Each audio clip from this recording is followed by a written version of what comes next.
Арма ардақты әлеумет. Назарларыңызда жаршы ақпараттық апталығы. Сіздермен бірге мен Нұрлан Тәшінтегі. Батыс қазақстандық Жанар есімді азаматша 6 баласын жалғыз тәрбиелеп отыр. Оның алғашқы жолдасы Шамил Шам жерінде оққа ұшып қаза болса, екінші күйеуі түрмеде отыр. Ата-анасын қарызға батырып, Сирия соғысына барып келген келіншек қазір теологтардың сабағына қатысуда. Мен мындағы адамдарды түсінбеймін, которые до сих пор ойлайды ғой, шариат бар деп қазір неше түрлі нәрселер қарап алады да, әлі до сих пор андай фанатизммен жүретін. Көп нәрсеге өкінемін. Кезінде елден қашып, ата-анасына қарыз асып, бүгінде жігері жасыған Жанар 6 баламен үйінде.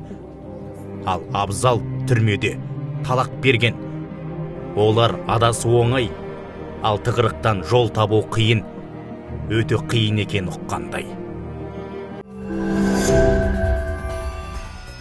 Берікбол әкеден ерте айрылды. Анасы 5 бауырымен оны жетілдірді, оқытты. Бірақ 4-еуі Шам жеріндегі қарулы жихадқа аттанды. Радикалды идеологияға шырмалып, соғыс сардары болған Берікбол бүгінде темір тордың арғы жағында жазасын өтеуде. Олардың көз қарасында болмағаннан кейін еліміздің конституциясы бар, соған сен бағынасың, сонымен жүресің деп бізге айып тағып, немесе діннен шығарып жібереді. Міне, ол жаңағы соңғы деңгейді, енді одан кейін жаңағы бар, ол жихади, жаңағы адамның өмірін де қиюға дайын болған деңгей бар, ол уже шектен шығушыларды. Тәуелсіздіктің 30 жылдығын орай түзеу мекемесіндегі жазасын өтеушілер арасында «Менің отаным, менің отбасым» тақырыбындағы шығармашылық байқау қорытындыланды. Шарада бас бостандығынан айырылған азаматтардың өмірге деген оң көзқарасын қалыптастыру, шығармашылыққа бейімдерін арттыруға негізделген. Байқауға белсене қатысқан авторлардың еңбектері дін мәселені зерттеу орталығының жанынан құрылған журналистер пулінің мүшелері арасында таразыланды. Үздік деп танылған шығармалардың авторлары арнайы алғыспен және бағалы сыйлықтармен марапатталатын болады.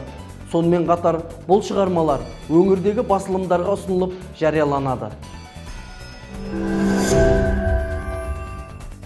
Қызылорда облысының дін мәселені зерттеу орталығының теолог аға маманы Сақтағанова Ақерке, Алматы облысының дін мәселені зерттеу орталығының бас маманы Ақшабай Маралмен ұлттық құндылықтар ұлт сақталуының кепілі тақырыбында тікелей эфир өткізді. Бұл онлайн сұхбатта дін мен дәстүрдің сабақтастығы, ұлттық құндылықтарды адам бойына дәріптеуге діннің алар рөлі, жат ағымның жетегінде жүрген адамдардың ұлттық құндылықтарға көзқарасы тақырыптары қозғалды.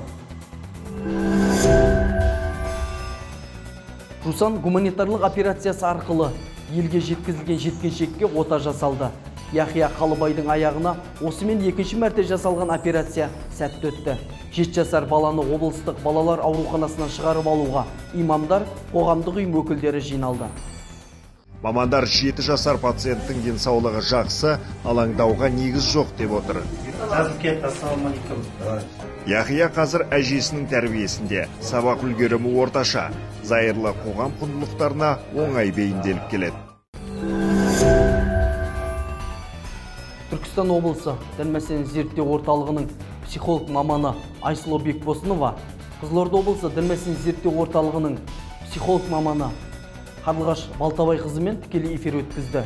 Психолог мамандар деструктивті діни ағымның жеке тұлғаға психологиялық әсер ету факторлары тақырыбында әңгіме өрбітті. Маңызды мәліметтерді қамтыған эфирде қазіргі таңда деструктивті діни ағымдардың таралуы дүние жүзінде ортақ мәселе. Бұл тек діни психологиялық қана емес, әлеуметтік және саяси проблемаға айналғандығы айтылды.